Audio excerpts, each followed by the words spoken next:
One thing I knew I was going to have to tackle at some point was the All Stars movies if I really wanted to dive deep into all this Precure stuff. With videos made on 7 of the seasons now, I think I can count myself as being invested at this point. We're going to do it all, even if it takes a hell of a long time. But that still left the question of when and how to talk about the movies. You see, we run into a little bit of a problem with them. While these crossovers come out while a season is airing, traditionally most of them come out quite early in the season, under the 10 episode mark. So they're not really connected to the season at hand. And I get the impression that the conception of the new characters that are being added in each time are put in based on developmental materials given the timeline that these must happen on. Not to mention their inclusion in the movie is mostly for the sake of promoting the new season to anyone who came to see the movie. So it doesn't really make sense to talk about these in the season that they came out in, since it's so early in the season and they aren't really about the characters of these seasons.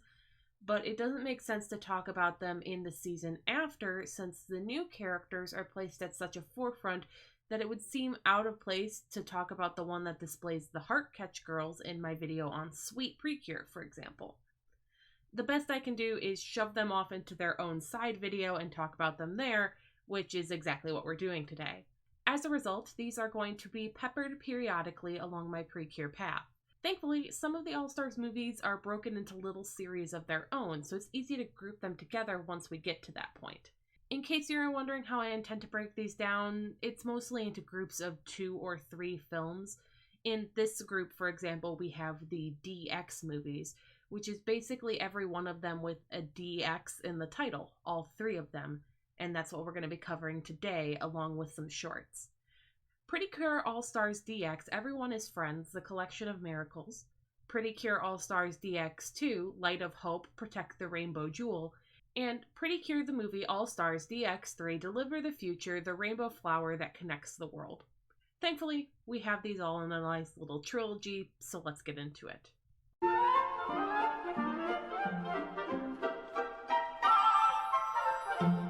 I went back and forth on how I want to handle these films. On one hand, they are all separate films, but on the other, they do make a trilogy of sorts, kind of telling 3 parts of one story. However, there's the question if they were planned to be a trilogy from the first, or if it just worked out that way. The great thing, though, is getting into these movies, I realized that all 3 of them are fairly similar, all things considered, and talking about them one at a time would end up actually getting repetitive pretty quickly, so we're going to instead walk through the basic elements and beats of all 3 of these movies at once and talk about which ones did it well or poorly at each of the elements in question. That being said, there is one thing that is a little bit of a standout when it comes to these, and that's before we even get into the DX movies. The first thing we need to talk about is Go Go Dream Live. This isn't a movie, but it's the first piece of what would become the idea of Precure All-Stars. It clearly set things in motion for what was to come and what we could expect to see out of crossover media in the future. When you actually watch this, though, all it really is a 5-minute long short that was meant to celebrate the 5th anniversary of the franchise. It's smaller and humbler than things would be later, but I think that's to be expected when this has just 3 Precure teams coexisting within it. Basically, the Max Heart, Splash Star, and Yes5 sets of girls are all headed to a show at a stadium, but when they get inside, it's completely empty. They're attacked by a monster and all surprised when the other groups of girls transform at the same time as them. But that doesn't really matter all that much when there is a battle to fight, so they all jump into action with some fight animation that actually goes pretty hard for something meant to be just a short. Obviously, they win without much effort since we only have a few minutes, and then we all dance to celebrate the end. It's cute, and that's about all there is to it, nothing much to have strong feelings about. However, it did drop in a few little nuggets that would become staples of the crossover movies. For one, this is the first time that Saki and Mai are depicted as being able to switch between the 2 forms that they have at will, which is something that they will end up doing more than once. It's not a bad choice at all, allowing us to get both of their forms in the movie, but it does end up feeling a little odd the first time you see it, since that was never something they were capable of during their home season. We also get what I refer to as the black-white jump or the OG jump, though people do refer to it as the super jump, I've found. If you don't know what I'm talking about, if you're a Precure fan, yes, you actually do. Toei loves to call back to this all the time. I can't blame them. It's one of the most iconic images that the early seasons had to offer, but we're going to see it come back more than once and get built upon as well.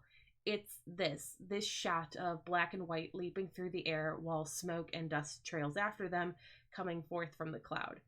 It's an awesome shot and one that we're going to end up seeing more of in the future.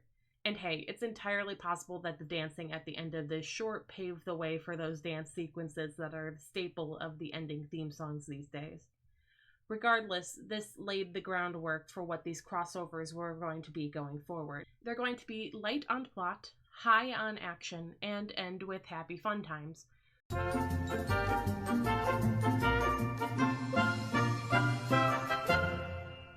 One of the first things that's going to be noticeable is that time simply does not exist when it comes to making these crossovers happen. Precure doesn't like to connect itself to a specific year in general and tends to shy away from incorporating real-world elements that might date a particular season, at least in the first few that I've watched. The only exception being some one-off instances where real-world celebrities show up, but even then, attention wasn't really drawn to these, as you can see them as being episodes with oddly prominent side characters when you don't know who the person being depicted is. That was the exact experience I had with my lack of knowledge of Japanese comedians. I didn't clock these cameos. That said, each season of Precure is pretty intended to take place in the contemporary year that it airs. You can see this in the way that over time, background elements such as designs of technology will gradually shift and change as the years go by. Aside from that, though, the Precure themselves exist in a sort of strange time void when they all get together. Each of these movies released early in the run of a new Precure team, and as a result, that team is sort of put in the starring role in the movie, sort of painted as being inexperienced in comparison to the others and with something to learn. This is where the weird issue of time comes in. Each of these focus teams, as we'll call them, are very much depicted as being early on in their journey, just as they are in the episodes to that point. However, the other teams are strangely in a sort of state of limbo, having access to capabilities that they might have only gained in the end game of their series, but at the same time not being treated as if they have entirely finished their series. It's very much as if they are active in what they are doing. For example, Itsuki doesn't have the longer hair that she has in the flash forward at the end of her series, so if they have finished everything in the Heartcatch world, then the third DX film must take place somewhere between the final fight and the flash forward at the end of Heartcatch. And this all gets messy when you remember that each season of Precure is at the very least implied to take place over the year that it airs. So if the Fresh Girls are new at things in the first DX movie and then have their endgame capabilities in the second, that means that at the very least some months have passed since then. And then the same thing happens with the Heartcatch girls from DX2 to DX3, so everyone who is in DX1 should be older than they were in the first, but not a speck of their design has changed, so clearly everyone must be stuck in a timeless void where they're never allowed to grow, and they must merely repeat the same year of their lives over and over, with more thrown at them each time as a new crossover movie is also added to their experiences. Or, like, it's just a non-canon crossover, and it's not that serious. Everyone is removed from time in general and placed together because it's fun. We shouldn't think too much about it, and it's not something to get worked up over. And my point in bringing all this up is that we kind of have to step outside the canon for a lot of this to be something that even functions in the first place. Each of these magical girl teens is vastly different. Their powers come from different sources, they have different reasons to fight, they have different capabilities, magic systems, and requirements for how to use their powers. The only thing that really ties them together is that they come from the same franchise. If you tried to make a world in which all these different magic systems actually had to coexist with each other, you'd drive yourself mad in the process.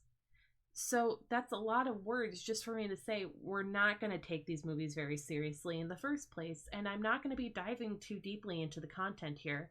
For one, because I think it's something of an exercise in futility to do so, but also because I just didn't care for these movies all that much.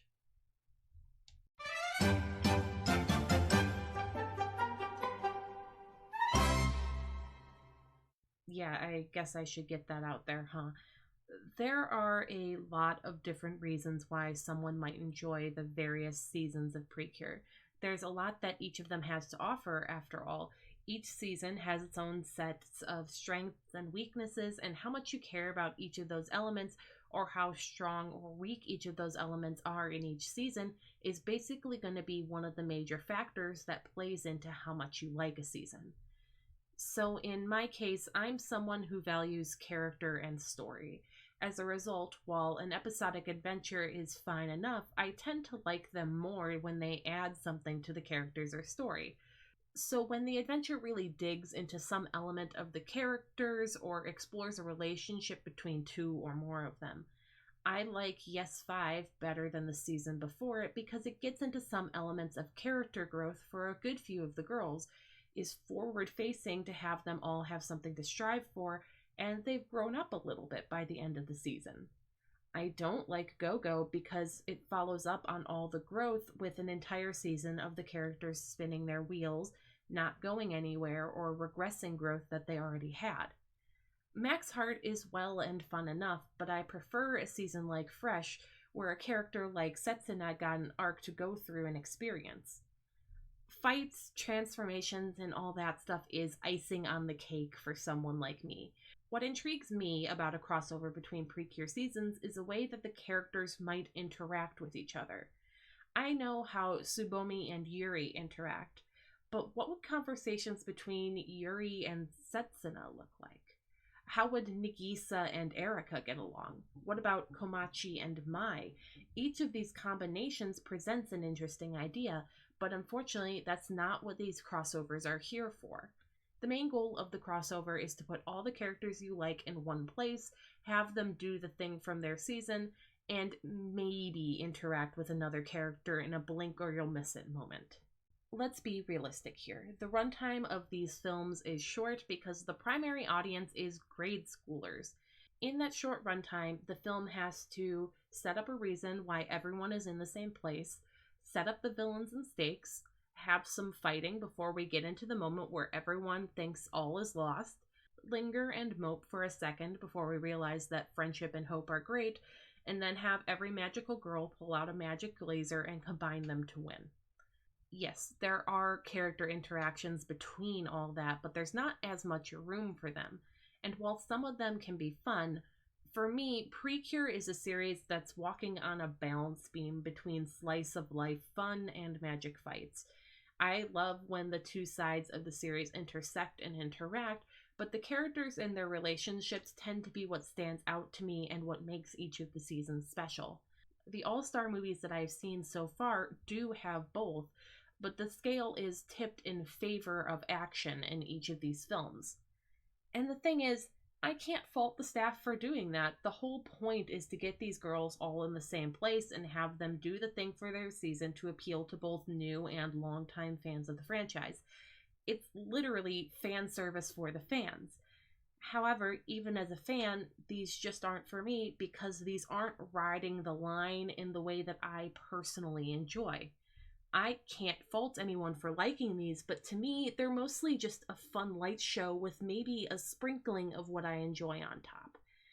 And I went in knowing that I wasn't going to get a lot of what I would personally want out of a crossover. I knew the runtime, I knew the way the whole plot was going to have to happen. I knew these were guaranteed to be overstuffed with characters to the point where not every one of them was going to be able to get much spotlight. I tempered my expectations and got a passable kids movie that I was mildly amused by in return. I don't particularly enjoy these crossovers, but then again, there's only been 2 Precure movies that I had much fun with in the first place. These are fine, they're perfectly fine, and if you enjoy them, that's wonderful, and I am genuinely happy for you, but I personally just find them okay at best. But let's not linger on that too much more and actually get into the weeds of what does and doesn't work about these.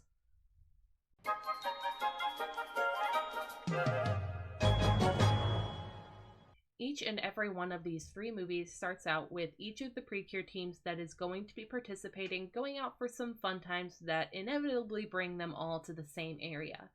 And these are obviously going to have varying degrees of success. The first DX movie, which I'm just going to refer to as DX in general for the sake of simplicity from here on out, actually takes some time compared to the others in concentrating everyone into one place. They are, however, all tied in together by the opening sequence showing each group looking at some kind of poster or flyer for something going on that they're interested in going to. And this actually kind of works, but only because this is the first large-scale crossover like this. At first, we see the Fresh crew, minus Setsuna, since she's not redeemed yet, on their way to a dance competition. They're a little lost, so Love goes asking for directions with Nozomi. This meeting between them is given something of a weight to it. It's lingered and focused on for just a moment because it's special. This is the first time that we've seen the worlds of 2 Precure series cross over outside of that 5-minute short. So having this meeting between the newest series and the most recently concluded kind of works for that. And the way that none of them are really going to have the same event and these 2 happening to cross over sort of sells this as a moment of pure chance that changes things. It's also nice and simple, getting us right into the swing of things without needing more than a line or 2 of throwaway dialogue. DX2 does just about the complete opposite, contriving a whole reason for everyone to be brought together in one place. We'll get into talking about the mascots properly a little later, but for the sake of things, just know that they all seem to somehow know each other. Don't think about it too much or you'll drive yourself mad. In DX2, though, all the mascots have run off. In tracking them down, it turns out that they've put together a whole amusement park together because they can in order to celebrate a magic jewel that's the MacGuffin for that movie. DX3 is the one where things feel more arbitrary and lazy, though. Everyone just happens to be in the same mall, and that's all that we see. We don't even get to see much of what drew them here, and the various groups don't seem aware until they've crashed into each other. Then they just stick together because magical stuff starts happening and they need to deal with it. And there doesn't need to be a reason, really. As an audience, we're well aware that this is just a way to get everyone together for the sake of marketing and fun. But the lack of a reason can leave these movies without a strong beginning that really draws us into things. Most of the time, we've gotten everyone transformed for the first time within the first 15 minutes or so anyway, so it's not like the movie is trying to keep a slow pace to ease us in. However, the fact that everyone is all together for little reason and transformed so quickly does end up disappointing me. There are times where shows in this franchise feel more like a toy commercial than others, and most of the time I'm willing to just roll my eyes and move on because I understand the capitalism of it all.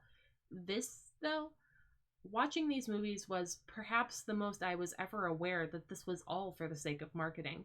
For the sake of keeping little girls invested in the older seasons in hopes of selling them things related to those too, or just invested enough to keep coming to movies that have characters in them like these All-Stars joints. They do try and help this a little with having an opening sequence at the start of the movies, sort of like it's the theme song for an episode, showcasing everyone who's going to be involved in order to get us up to speed on who's all here. Some of these feel more like theme songs and others feel more like montages set to music, but the reason for either remains the same.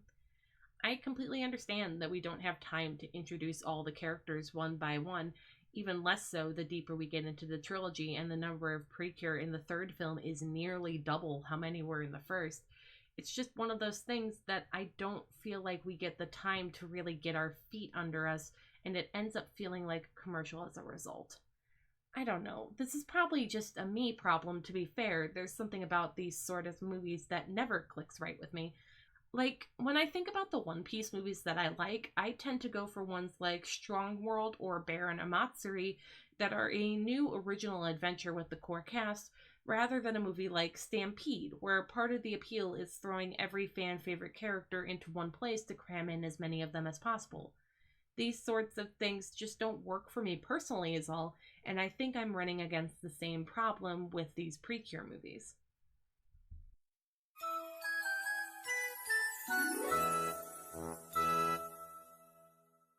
It doesn't help that as time goes on, these end up getting stuffed more and more to the gills with characters. By the time we're in the third movie, there are 21 cures, plus their gaggle of mascots, all competing for screen time. All these being characters that were the core cast of their own series.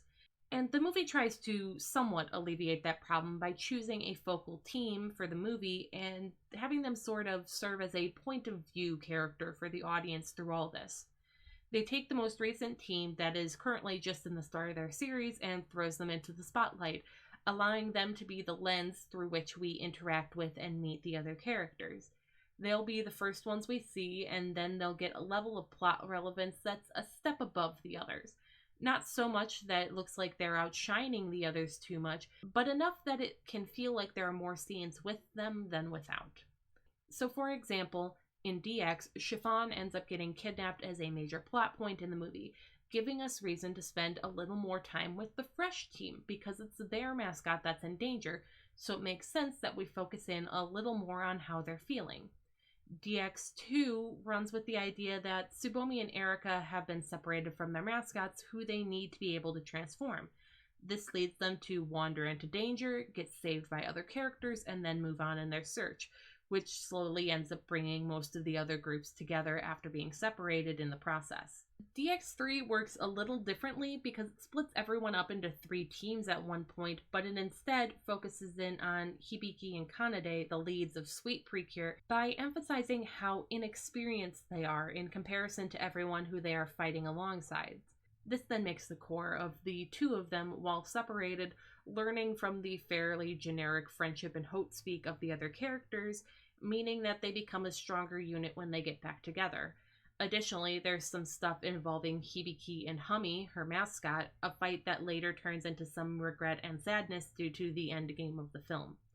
Of the trilogy, DX3 is the only one that feels like it has any true emotional core as a result, because it's the one that actually tries to give some emotional stakes to everything that's going on and focuses on an emotional journey of these lead characters, even if that emotional journey is a bit on the simple or bland side.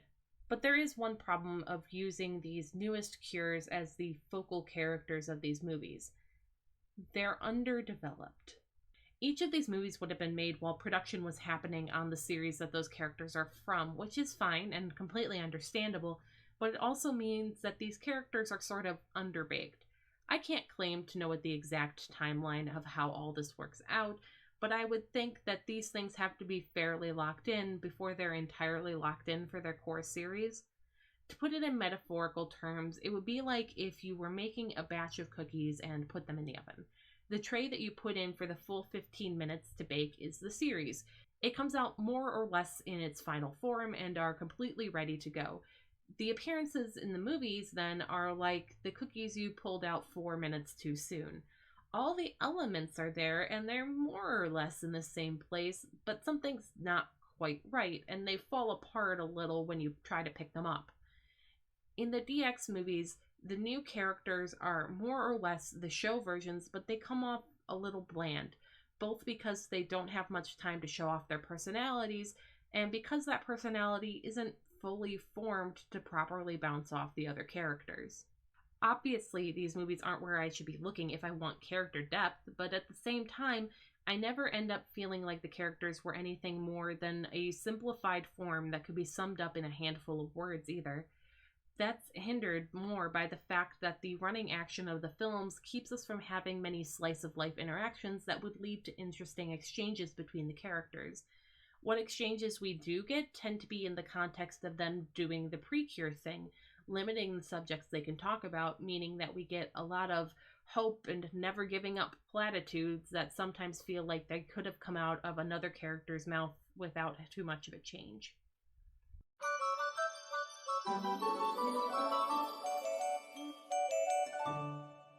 I did say we would loop back to talking about the mascots, so I guess now is as good a time as any to do that. Their portions of the screen time tend to take place mostly in the middle of the movie between all the fights that are going on, so let's just get into what their deal is now.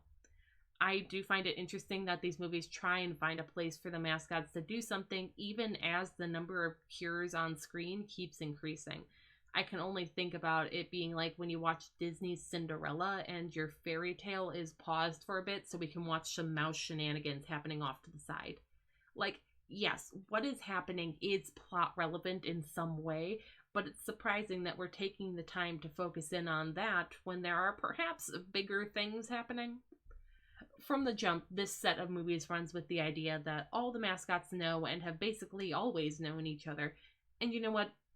Fine. It's a bit weird when you think about how travel between different worlds is supposed to be something that isn't all that easy to do, and then these characters all talk like they're lifelong friends that get to see each other on a regular basis. But whatever, I'm not going to start overthinking this like with the time bubble thing again.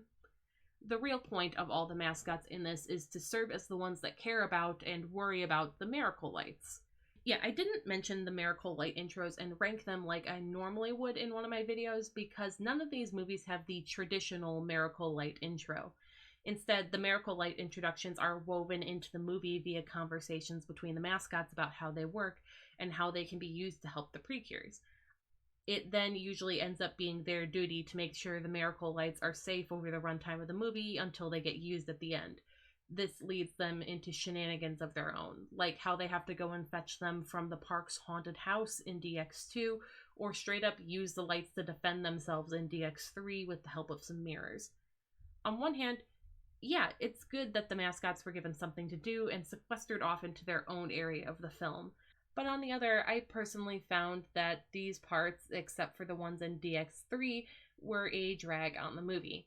I understand why the writers might have wanted to weave the Miracle Lights more into the movie, and that's a fun concept, but I think it makes the movies themselves feel a little weaker.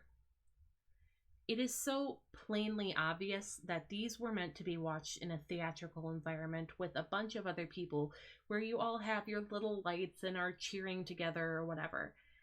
That artificiality of it became more apparent when I was sitting, wrapped in a blanket alone, in my dark bedroom at 1 a.m. watching it. Obviously, these movies are not meant to be the bastion of reality or anything like that, but watching these years after the fact, outside the context they were primarily made to be consumed in, the fact that I didn't have a little magic light to flash at the movie reminded me just how far removed from it I was. I was half a world away from where this movie was made and released. I was over a decade removed from when people would have gathered in mass to experience these stories and was watching alone.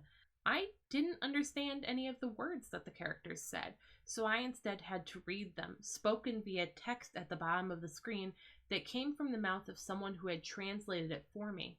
I was not the target audience for this film in location or age. I was not someone who had grown up with these characters as a cultural touchstone of my childhood, but someone who had watched her first episode of Precure only about a year and a half before watching the movie.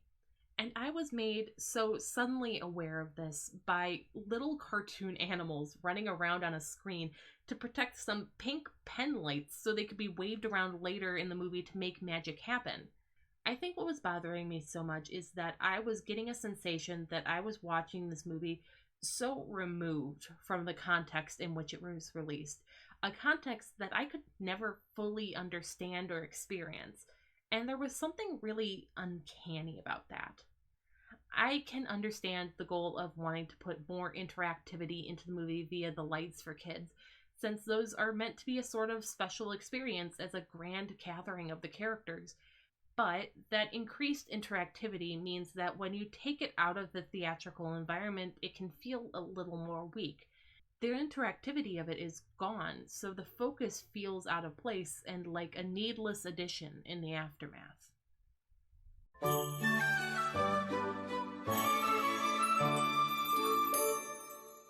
As is to be expected, friendship wins the day in each of these movies, with the Precure girls all combining their power or the biggest attacks that they have available into one grand finale that stops the villains of the film.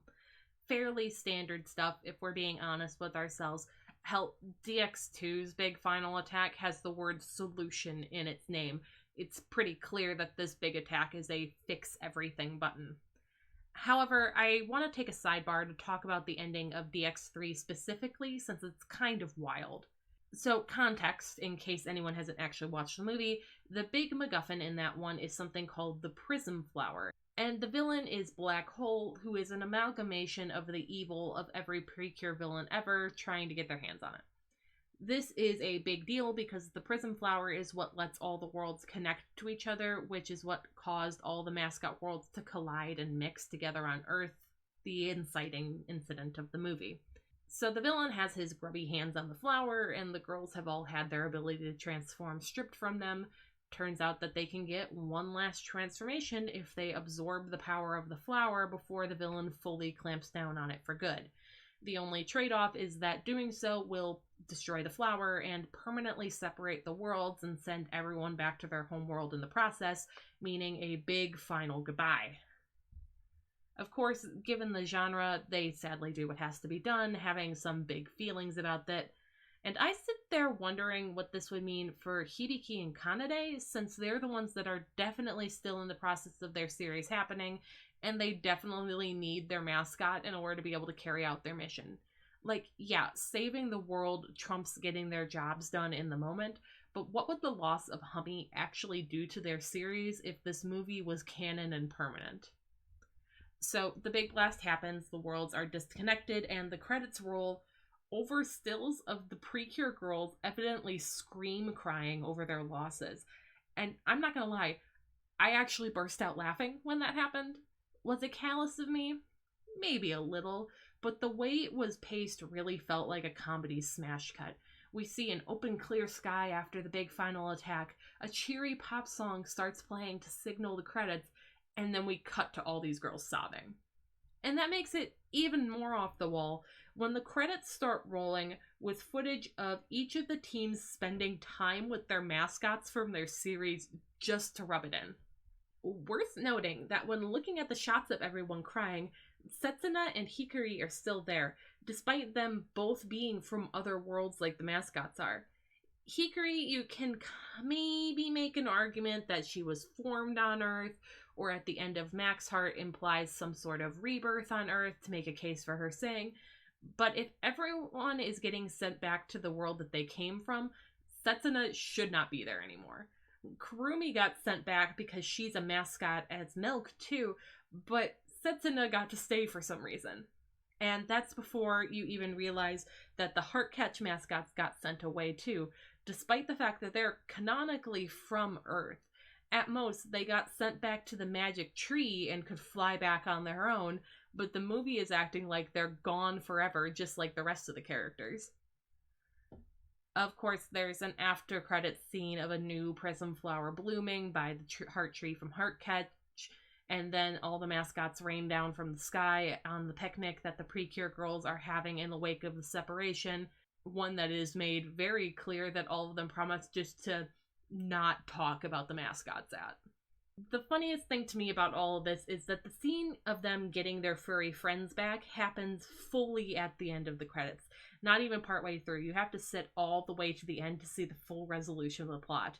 Can you imagine being the parent that dragged your 5-year-old out of the theater in the middle of the credits and had to listen to them possibly cry about the end of the movie all the way home, only to realize that if you had stayed a few minutes longer, you wouldn't have to put up with their little broken heart?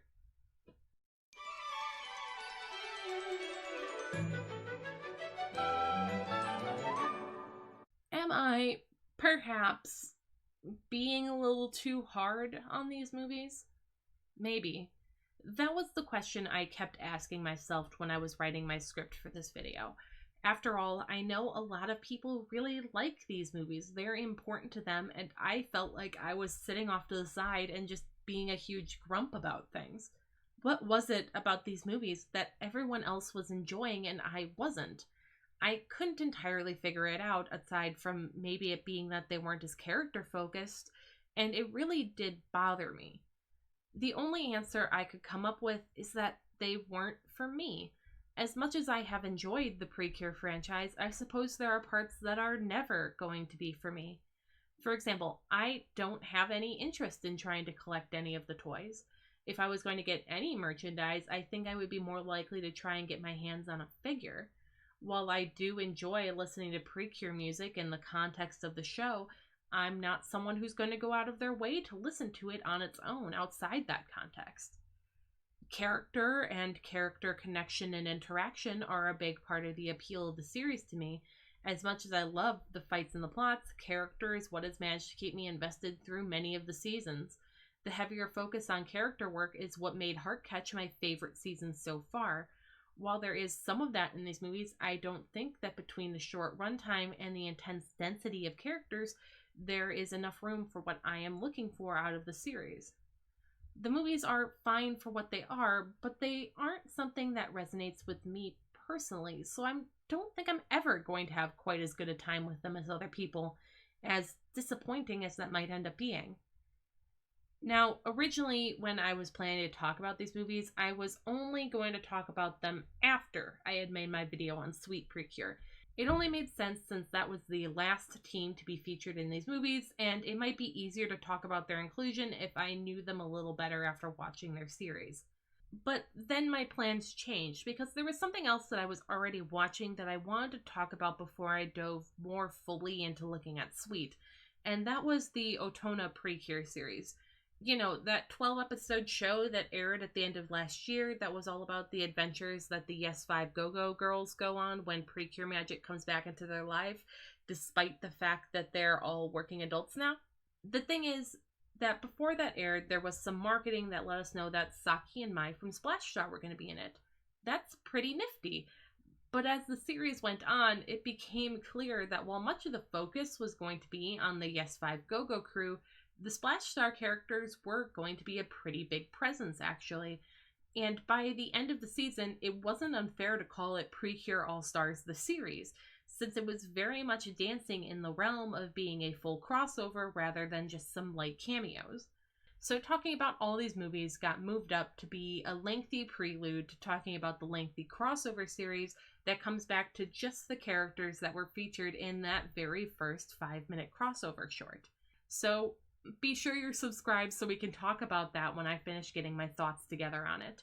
That way you'll know exactly when it comes out. I don't want to spoil anything just now, but let's just say I have many thoughts about the series that's going to take me a little while longer to get organized, because the longer I sit with the show after it's over, the more thoughts I end up having. Subscriptions are actually something that helps me more than you realize as a small channel, along with comments, likes, and all those fun things. Your support means the world to me.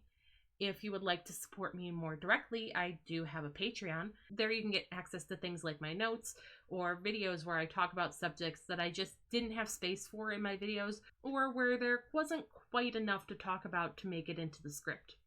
As always, though, even if you have just made it to this point, thank you so much for watching.